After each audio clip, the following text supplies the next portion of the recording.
السلام علیکم ورحمۃ اللہ وبرکاتہ۔ ناظرین، جامعہ عربیہ ہتھورا باندہ کے صدر القراء قاری مظہر علی فاروقی رحمۃ اللہ علیہ کو کیرل کی اسلامک یونیورسٹی کے تجوید و قرات کے معلم مولانا قاری نجیب اللہ نے نثر اور نظم میں خراج عقیدت پیش کیا ہے۔ بتا دیں کہ مولانا نجیب اللہ صاحب بھی قرات سبا کے حامل ہیں۔ ویڈیو کی شکل میں یہ خراج عقیدت پیش خدمت ہے۔ السلام علیکم ورحمۃ اللہ وبرکاتہ۔ آج میں بہت افسوس کے ساتھ میں آپ حضرات کے سامنے یہ پیغام پہنچا رہا ہوں۔ جامعہ عربیہ ہتھوڑا ضلع باندہ کے صدر القراء استاذ الاساتذہ حضرت قاری مظہر علی صاحب فاروقی دعوے مفارقت دے کر اپنے خالق حقیقی سے جا ملے۔ انا للہ و انا الیہ راجعون۔ حضرت قاری صاحب کو دیکھ کر پرانی یادیں تازہ ہو جاتی ہیں۔ وہ ایک بہت اولوالعزم، مشفق اور باہمت انسان تھے۔ حضرت قاری سید صدیق احمد صاحب گانوی نور اللہ مرقدہ کے ساتھ انہوں نے ایک طویل عرصہ گزارا تھا اور ان کے منظور نظر بھی رہے۔ میرے بے انتہا شفیق اور محبوب استاذ تھے۔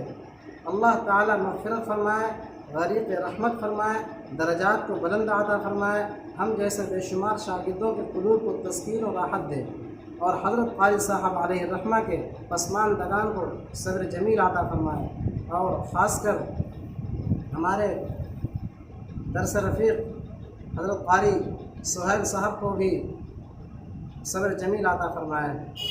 حضرت قاری سہیل صاحب بہترین ساتھیوں میں سے تھے ہمارے۔ میں بہت افسوس کے ساتھ آج مجھے یہ کہنا پڑ رہا ہے کہ حضرت قاری صاحب ہمارے سامنے سے چلے گئے۔ حضرت قاری صاحب بہت دل و جان سے چاہا کرتے تھے ہمارے سبھی ساتھیوں کو، اور خاص کر ہمارے درس رفیق حضرت قاری خلیل الرحمن صاحب جو آسام سے تعلق رکھتے ہیں، وہ بھی کیرلا کے مدرسے میں مدرسہ حسنیہ قائم قلم میں تقریباً 6 سال انہوں نے درس دیا، اور ہمارے حضرت قاری صاحب نور اللہ مرقدہ امتحان کے لیے کیرلا میں جایا کرتے تھے۔ بہت مجھے افسوس ہے کہ آج ہمارے سامنے سے چلے گئے۔ مجھے بہت زیادہ افسوس ہو رہا ہے، اور میں دعا کرتا ہوں حضرت قاری صاحب علیہ الرحمہ کے لیے۔ حضرت قاری صاحب کبھی کبھی اشعار سنایا کرتے تھے کہ حضرت قاری صدیق صاحب رحمۃ اللہ علیہ اشعار سناتے تھے اور کہا کرتے تھے، میری زندگی یہی ہے، میری زندگی یہی ہے، ہر ایک کو فیض پہنچے۔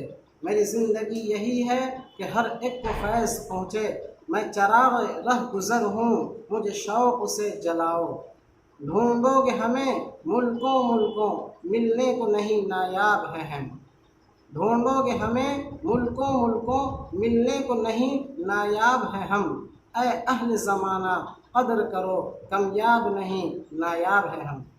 حضرت قاری صاحب اس کو نعتیہ انداز میں بہت بہترین میں سنایا کرتے تھے۔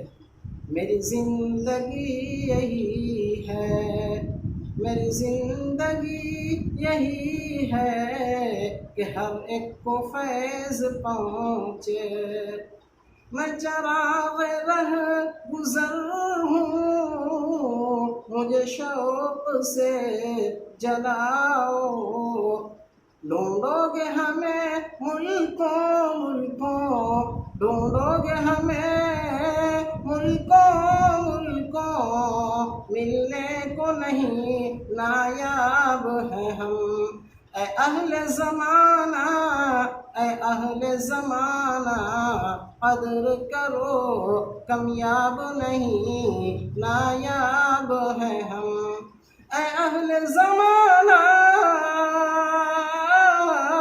قدر کرو، کامیاب ہیں ہم، کامیاب نہیں نایاب ہیں ہم۔ نایاب کا مطلب وہ چیز جو ہمیں میسر نہ ہو۔ حضرت قاری صاحب رحمۃ اللہ علیہ کی پیدائش سن 1955 کی پیدائش ہے، اور ان جامعہ عربیہ ہتھوڑا میں سن 1979 سے درس دینا شروع کیے تھے۔ حضرت قاری صاحب کے ہزاروں شاگرد ہیں۔ حضرت قاری صاحب رحمۃ اللہ علیہ بہت مشفق استاذ تھے اور اپنے سبھی شاگردوں سے بہت دل و جان سے چاہا کرتے تھے۔ بہت بابرکت دن ہے جمعہ کا دن، رمضان المبارک کا مہینہ، بروز جمعہ 24 رمضان المبارک 8:30 2021 میں انتقال ہو گیا ہے۔ حضرت قاری صاحب کے لیے سبھی ساتھیوں سے درخواست ہے کہ جتنے بھی ہمارے ساتھی ہیں اور جتنے بھی لوگ حضرت قاری صاحب علیہ الرحمہ سے فیض یاب ہوئے ہیں، ان کا حق بنتا ہے کہ وہ بھی تعزیتی پیغام پہنچائیں امت تک، تاکہ لوگوں کو معلوم ہو جائے اور حضرت رحمۃ اللہ علیہ کے لیے دعا گو ہوں۔ میں اسی چند باتوں پر میں اپنی بات کو ختم کرتا ہوں۔ السلام علیکم ورحمۃ اللہ وبرکاتہ۔